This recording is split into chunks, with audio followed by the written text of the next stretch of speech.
পরমেশ্বর ভগবান শ্রীকৃষ্ণের কয়েকটি বাণী ও উপদেশ, যা মানলে আপনি ভগবান শ্রীকৃষ্ণের প্রিয় হবেন এবং আপনার প্রতিটি দিন ভালো কাটবে। তাহলে চলুন আজকের ভিডিওটির মাধ্যমে সেগুলি জেনে নেওয়া যাক।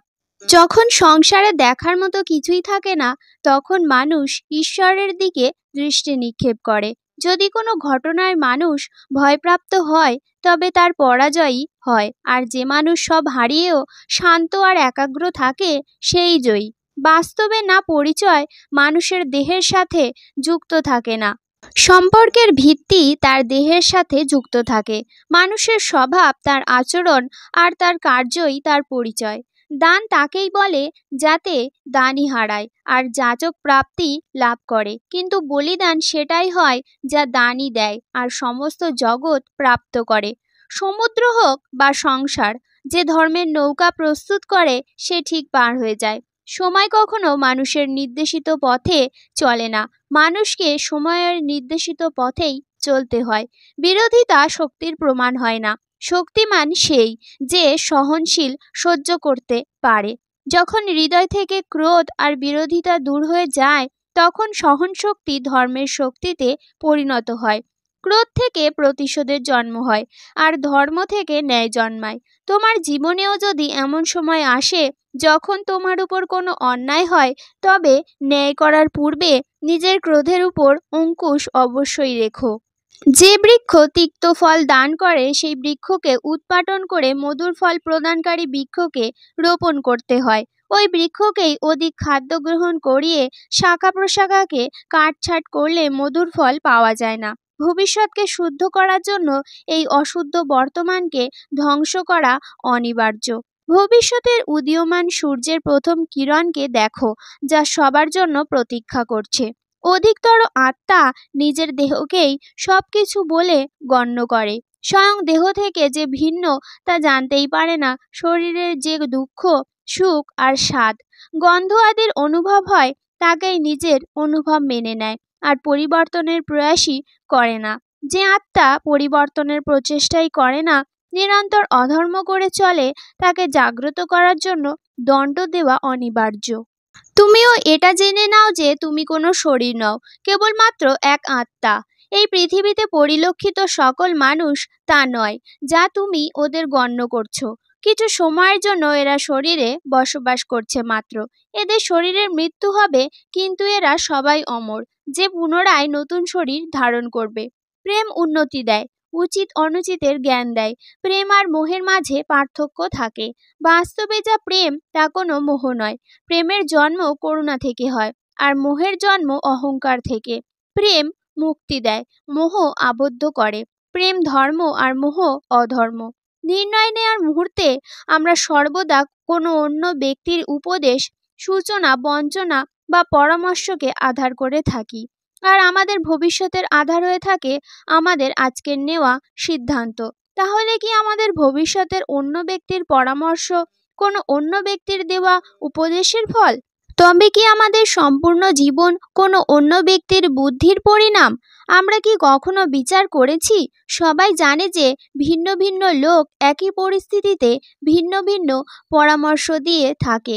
মন্দিরে দাঁড়ানো ভক্ত বলে দান করা উচিত, আর চোর বলে যদি সুযোগ পাওয়া যায় তবে ওই মূর্তির গয়না চুরি করা উচিত। ধার্মিক হৃদয় ধার্মিক উপদেশ দিয়ে থাকে, আর অধর্ম ভরা হৃদয় অধার্মিক পরামর্শ দেয়। এই ধর্মময় উপদেশে পরামর্শ স্বীকার করলে মানুষ সুখের দিকে যায়, কিন্তু এরকম পরামর্শ স্বীকার করার আগে স্বয়ং নিজের হৃদয়ে ধর্মকে স্থাপন করা কি অনেক বেশি জরুরি নয়? স্বয়ং বিচার করুন। মানুষের সব সম্পর্কের আধার হলো প্রত্যাশা। পতি কেমন হবে যে আমার জীবনে সুখ আর সুবিধায় ভরে দেবে? পত্নী কেমন হবে যে সর্বদা আমার প্রতি সমর্পিত থাকবে? সন্তান কেমন হবে যে আমার সেবা করবে, আমার আদেশ মেনে চলবে? মানুষ প্রেম তাকেই দিতে পারে যে তার প্রত্যাশা পূরণ করতে পারে, আর প্রত্যাশা নিয়তই হচ্ছে ভঙ্গ হওয়া। কিভাবে? কারণ প্রবল ইচ্ছা থাকলেও কোনো মানুষ কারোর সকল প্রত্যাশা পূর্ণ করতে পারে না। আর তার থেকেই জন্ম নেয় সংঘর্ষ। সকল সম্পর্ক সংঘর্ষে পরিবর্তিত হয়ে যায়। কিন্তু মানুষ যদি প্রত্যাশাকে সম্পর্কের আধার না বানায় আর স্বীকার করে যে কেবল সম্পর্কই মূল আধার, তবে কি জীবন আপনা থেকেই সুখ আর শান্তিতে ভরে যাবে না? স্বয়ং বিচার করে দেখুন। যখনই মানুষের জীবনে কোনো বিরূপ পরিস্থিতি আসে, মানুষ তখনই ঈশ্বরের কাছে প্রার্থনা করে, ঈশ্বরের সম্মুখে মিনতি করে, যেন সে পরিস্থিতি থেকে নিস্তার পেয়ে যায়। কিন্তু এই প্রার্থনার বাস্তবিক রূপ কেমন হয়, সেটা কি আমরা কখনো বিবেচনা করেছি?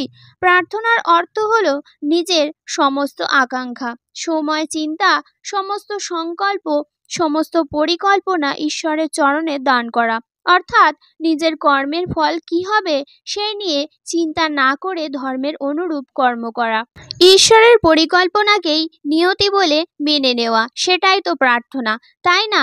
কিন্তু ঈশ্বরের সমস্ত পরিকল্পনা বোঝাটা সম্ভব কি?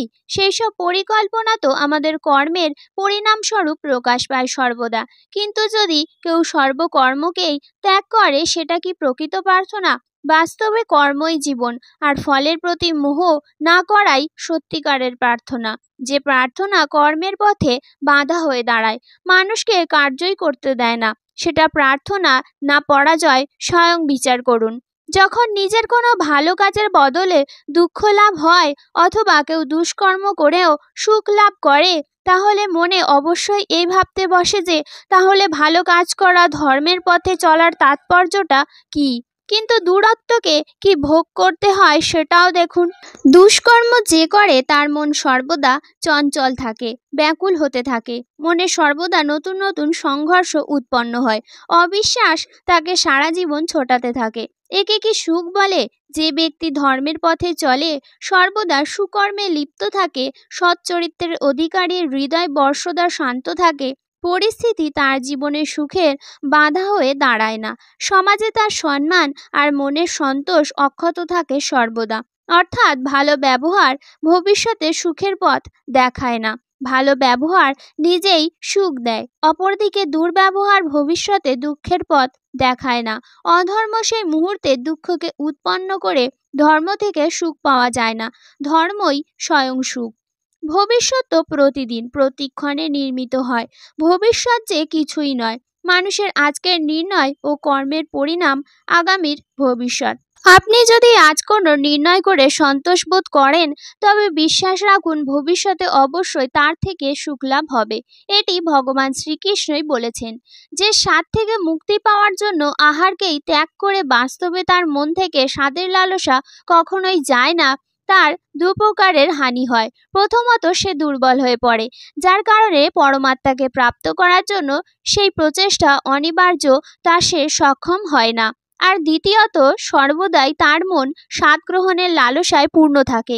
এই হেতু আহার ত্যাগের চাইতে উত্তম কার্য স্বাদ গ্রহণের লালসাকেই ত্যাগ করে ফেলে। কর্মযোগী নিজের মনের সমস্ত লালসাকে নিষ্কাশন করে, জীবনকে কর্তব্য মনে করে কার্য অবশ্যই করে, সেই কার্যে আবদ্ধ হয় না। অর্থাৎ যে ব্যক্তি নিজের কাজ থেকে আশা বা আকাঙ্ক্ষা রাখে না, তারই কাজ পূর্ণ হয়। ভয় কি? মানুষের জীবনে ভয়ের বশত করে সর্বদাই। কখনো সম্পত্তি নাশের ভয়, কখনো অপমানের ভয়, কখনো আপনজনের সাথে বিচ্ছেদের ভয়। এই কারণেই ভয়ের অস্তিত্ব সবার কাছে একই রকম মনে হয়। কখনো কি বিবেচনা করেছেন যে কোনো পরিস্থিতি বা বস্তু ভয়ের জন্ম দেয়, তার থেকে বাস্তবে দুঃখ তৈরি হয় না?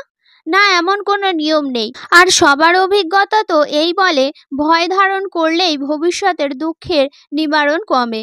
ভয় কেবল আগামী দুঃখের কল্পনা মাত্র, বাস্তবের সাথে এর কোনো সম্পর্ক নেই। ভয় আর কিছু নয়, কেবল কল্পনা মাত্র। ভয় থেকে মুক্তি পাওয়া কি খুব কঠিন কাজ? অবশ্যই বিচার করে দেখুন। পূর্বপুরুষের ইচ্ছা, আশা, মহৎ আকাঙ্ক্ষা, ক্রোধ, বিবাদ, প্রতিশোধ, এই সবের কিছুর ভার নতুন প্রজন্মকে বহন করতে হয়। মাতা পিতা নিজের সন্তানকে দিতে তো চান বিশ্বের সমস্ত সুখ, কিন্তু দিয়ে ফেলেন নিজের জমানো পীড়ার সত্তা, দিতে চান অমৃত, কিন্তু সাথে সাথে বিষের ঘড়াও পূর্ণ করে দিয়ে যান। আপনি বিচার করুন, আপনি আপনার সন্তানকে কি দিয়েছেন জীবনে? অবশ্যই প্রেম, জ্ঞান, সম্পত্তি এসব দিয়ে থাকবেন, কিন্তু তার সাথে সাথে ওদের মনে বীজ দেননি তো। পূর্ব সত্য দিয়ে ভালো মন্দের পূর্ব পরিকল্পিত ব্যাখ্যা দিয়ে দেননি তো? ব্যক্তির সাথে ব্যক্তির, সমাজের সাথে সমাজের, রাষ্ট্রের সাথে রাষ্ট্রের এই সংঘর্ষ পূর্ব ব্যাখ্যার থেকে নির্মিত নয় কি? হত্যা, মৃত্যু, রক্তপাত এসব কি পূর্ব ব্যাখ্যা প্রেমের প্রকাশের সাথে ঘৃণার অন্ধকার ও উপহার দেন? অন্ধকার মনের হোক, হৃদয়ের হোক বা বাস্তবিক হোক, তার থেকে কেবল ভয়ের উৎপত্তি হয়, কেবল ভয়। স্বয়ং বিচার করুন। কখনো কখনো কোনো ঘটনা মানুষের জীবনের সকল পরিকল্পনা ভেঙে দেয়, আর মানুষ সেই আঘাতকেই জীবনের কেন্দ্র বানিয়ে নেয়। কিন্তু ভবিষ্যৎ কি মানুষের পরিকল্পনার আধারে নির্মিত হয় না? যেভাবে কোনো উঁচু পর্বতে যে ব্যক্তি সর্বপ্রথম চড়ে, সেই পর্বতের পাদদেশে বসে সে যা পরিকল্পনা করে, সেই পরিকল্পনাই কি তাকে পর্বতের শিখরে পৌঁছে দিতে পারে? না, বাস্তবে যত উপরে ওঠে তত নিত্য নতুন পরীক্ষা, নতুন বিড়ম্বনা, নতুন ধরনের অবরোধের সম্মুখীন হয়। প্রত্যেক পদে তার পরবর্তী পদক্ষেপ ঠিক করতে হয়, প্রত্যেক পদে তাকে পরিকল্পনা বদলাতে হয়। না হলে যদি পুরাতন পরিকল্পনা তাকে খাদের দিকে ঠেলে দেয়, সেই পর্বতকে নিজের যোগ্য করে তুলতে পারে না, কেবল নিজেকে পর্বতের যোগ্য তৈরি করার চেষ্টা করতে পারে। আচ্ছা, জীবনের ক্ষেত্রে তো এমনই হয়, তাই না? যখন মানুষ তার কোনো একটি ক্ষেত্রে বাধা, কোনো একটি অবরোধকে জীবনের কেন্দ্র বানিয়ে নেয়, নিজের জীবনের গতি থামিয়ে দেয়, তখন সে তার জীবনে সফল হতে পারে না সুখ আর শান্তি প্রাপ্ত করতে। অর্থাৎ জীবনকে নিজের যোগ্য করে তোলার বদলে স্বয়ং নিজেকে জীবনের যোগ্য গড়ে তোলাই কি সাফল্য আর সুখের একমাত্র মার্গ নয়? স্বয়ং বিচার করে দেখুন। সন্তানদের ভবিষ্যৎ সুখে ভরিয়ে তোলার চেষ্টা, এই তো প্রত্যেক মাতা আর পিতার কর্তব্য। যাদের আপনি এই সংসারে এনেছেন, যাদের কর্মের দ্বারা আপনারও পরিচয় পাবে ভবিষ্যতে, তাদের ভবিষ্যৎ সুখদায়ক করার চেয়ে অধিক গুরুত্বপূর্ণ আর কি বা হতে পারে? কিন্তু সুখ আর সুরক্ষা এসব কি মানুষের কর্ম থেকেই প্রাপ্ত হয় না? মাতা পিতার দেওয়া ভালো মন্দ সংস্কার বা তাদের সুরক্ষা এসব কি মানুষের কর্ম থেকেই প্রাপ্ত হয় না? মাতা পিতার দেওয়া ভালো মন্দ সংস্কার, তাদের দেওয়া যোগ্য অথবা অযোগ্য শিক্ষা, এই সবই কি আজকের সমস্ত কর্মের মূল নয়? সংসার আর শিক্ষা থেকেই তৈরি হয় মানুষের চরিত্র। অর্থাৎ মাতা পিতা যেমন তার সন্তানদের চরিত্র নির্মাণ করেন, তেমনই হয় তার ভবিষ্যৎ। কিন্তু তবুও অধিকতর মাতা পিতা নিজেদের সন্তানের ভবিষ্যৎ সুরক্ষিত করার জন্য চিন্তায় তাদের চরিত্র নির্মাণের কার্যের কথা ভুলেই যান। বস্তুত যে মাতা পিতা কেবল নিজেদের সন্তানদের ভবিষ্যৎ চিন্তা করেন, তারা চরিত্রের নির্মাণ করেন সেই সন্তানের প্রশস্তি বিশ্ব সংসার করে। স্বয়ং বিচার করুন। সমাজে সর্বদাই স্ত্রীলোকদের সাথে অন্যায় হয়। মানব সমাজ স্ত্রীলোককে সর্বদা শোষণ, অন্যায় আর অপমান দিয়েছে। আপনারা নিজেদের আশেপাশে দেখুন, সমগ্র ইতিহাসকে দেখুন, এই একই রূপ দেখা যাবে যে পুরুষের ঈর্ষা, অহংকার, বৈরিতা, লালসা, এই সব কুচিন্তার পরিণাম স্ত্রীলোকই ভোগ করে। যুদ্ধ পুরুষ করে, আর পরাজিত নগরে স্ত্রীলোকের সাথে বলাৎকার করা হয়। পুরুষ মদ্যপান ও দ্রুতক্রিয়া নিজের সম্পত্তি হারায়, আর স্ত্রী লোকদের ভাগ্যে নেমে আসে ক্ষুধা। পুরুষের অহংকার ক্ষুণ্ণ হয়, আর স্ত্রীলোকের স্বাধীনতা ও সুখে বাধা উৎপন্ন হয়ে যায়। পুরুষ জীবনে পরাজিত হয়ে পরিবারকে ত্যাগ করে, আর নিজের স্ত্রী, নিজের সন্তানদের ক্ষুধা নিবারণের তাড়নে সংঘর্ষ করতে থাকে। সমগ্র সংসারের দুঃখের হিসাব করুন, স্পষ্ট দেখতে পাবেন যে পুরুষের তুলনায় স্ত্রীলোক অধিকতর দুঃখ ভোগ করে। এ কোন প্রকারের সমাজ রচনা করেছি আমরা, যেখানে মনুষ্যজাতির অর্ধেক ভাগ অপর অর্ধেক ভাগকে নিরন্তর পদদলিত করছে, আর সেই পদলিত স্ত্রীলোক মানুষের ভবিষ্যতের জন্ম দেয়নি। সৃষ্টিকে দেখুন, নতুন বৃক্ষকে জন্মদানকারী বীজের আশেপাশে ঈশ্বর ফুলের পাপড়ি নির্মাণ করেছেন, তাকে রং ও সুগন্ধ দিয়ে ভরে দিয়েছেন। যেখানে ভবিষ্যতের জন্ম হয়, সেখানে তো কেবলমাত্র সৌন্দর্য, কেবল সুখ সন্তোষ ও সম্মান হওয়া আবশ্যক নয় কি? কিন্তু সমাজ স্ত্রীলোককে দুঃখ দিয়ে সমস্ত ভবিষ্যৎকে দুঃখ দ্বারা পূর্ণ করতে থাকে। প্রহার, শোষণ, পীড়া, এইসবে ঝলসে যাওয়া স্ত্রীলোক স্বাস্থ্যবান সুখী সন্তানের জন্ম কোন প্রকারে দেবে?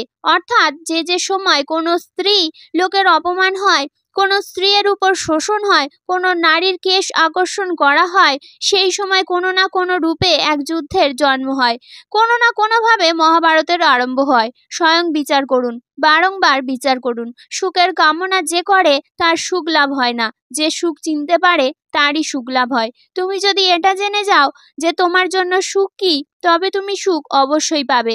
যে কেবল নিজের পীড়াকে আপন করে জীবন কাটায় সে শক্তিহীন হয়ে পড়ে, কিন্তু যে ব্যক্তি সমগ্র সমাজের পীড়াকে আপন হৃদয়ে ধারণ করে জীবন কাটায় সে শক্তিশালী হয়ে ওঠে। সুখ তো উপলব্ধি করার বস্তু, প্রাপ্ত করার বস্তু নয়। যে ব্যক্তি বস্তুকে সুখ বলে মানে বাস্তবে তার সুখ প্রাপ্ত হয় না।